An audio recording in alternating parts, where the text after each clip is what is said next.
ನನ್ನ ಹೆಸರು ಸಂಜಯ್, 9ನೇ ತರಗತಿಯಲ್ಲಿ ಓದುತ್ತಿದ್ದೇನೆ. GHS ಕತ್ತಿಗೆ. ಸಿರಿದೇಹ ನಾವು ಅಭಿನಯಿಸುತ್ತಿರುವ ನಾಟಕ ಸಿರಿದೇಹ ಬರಿದೇಹ ಬರಗು.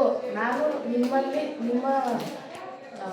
ದೇಹದಲ್ಲಿ ಕೊಲೆಸ್ಟ್ರಾಲನ್ನು ತಗ್ಗಿಸುತ್ತೇನೆ, ಚರ್ಮ ರೋಗಕ್ಕೆ ರಾಮಬಾಣವನ್ನು ಬಿಡುತ್ತೇನೆ. ನನ್ನನ್ನು ನಂಬಿದರೆ ಬರಗಾಲದಲ್ಲೂ ಬದುಕಬಹುದು. ನನ್ನ ಹೆಸರು ಹೇಮಂತ್. ನಾನು 9ನೇ ತರಗತಿಯಲ್ಲಿ ಓದುತ್ತಿದ್ದೇನೆ. ಸರ್ಕಾರಿ ಪ್ರೌಢಶಾಲೆ ಕತ್ತಿಗೆ.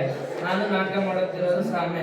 ಬಂಜೆತನ ನಿವಾರಣೆ, ಮುಟ್ಟಿನ ಸಮಸ್ಯೆ, ಅಂಡಾಣು ಮತ್ತು ವೀರ್ಯಾಣುಗಳ ಅಭಿವೃದ್ಧಿ, ಉಷ್ಣತೆ ಅಧಿಕ ನಿಯಂತ್ರಿಸುತ್ತೇನೆ.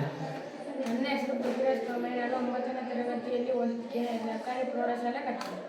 ನನ್ನ ಹೆಸರು ಕಾರ್ತಿಕ್. ನಾನು 9ನೇ ತರಗತಿ ಓದುತ್ತಿದ್ದೇನೆ. ಸರ್ಕಾರಿ ಪ್ರೌಢಶಾಲೆ